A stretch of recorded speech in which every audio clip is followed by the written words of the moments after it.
ഇതാ വഴിയല്ലേ? ആത്തെന്തായിരുന്നു പരിപാടി? അമ്പലത്തിലൊരു വഴിപാടിന്റെ കാര്യം പറഞ്ഞ. വഴിപാടായിരുന്നല്ലോ, നല്ല കാര്യമായിട്ടായിരുന്നല്ലോ. തോന്നിയ ദിവസം പറയുന്നത്. തോന്നിയ ദിവസം കാണിച്ചിട്ട് ആ പാവം ജവാന്റെ ഫോട്ടോയില് മാലിട്ട് ചന്ദനത്തിൽ എത്തിക്കണോ അല്ലേ? പുരുഷേട്ടനെങ്ങാനും അറിഞ്ഞാ പിള്ളേച്ചന്റെ ഫോട്ടോയില് മാലിട്ട് ചന്ദനത്തിൽ എത്തിക്കേണ്ടി വരും. വീട്ടിൽ വെച്ച് ചതറിക്കും.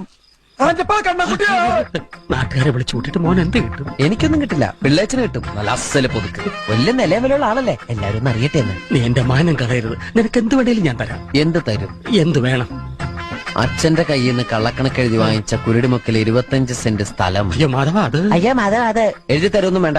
അവിടെ ഇത്തവണ എനിക്ക് വിത്തറക്കണം. അതെന്റെ ഒരു മോഹം. ഞാൻ പടവല വിട്ടിരിക്കുക. ആയിക്കോട്ടെ, അത് വിറ്റ് കഴിഞ്ഞാൽ എനിക്ക് വിത്തറക്കാലോ. ഇറക്കാം. ഉറപ്പാടാം. പോകാൻ വരട്ടെ. ഇതൊക്കെ മറക്കാതിരിക്കാൻ ഞാനൊന്നും കൂടെ തന്നാലോ? വേണ്ട, ആരും കാണൂല. വേണ്ടെന്നേ. എന്നാ ചാടിക്കോ മോനെ.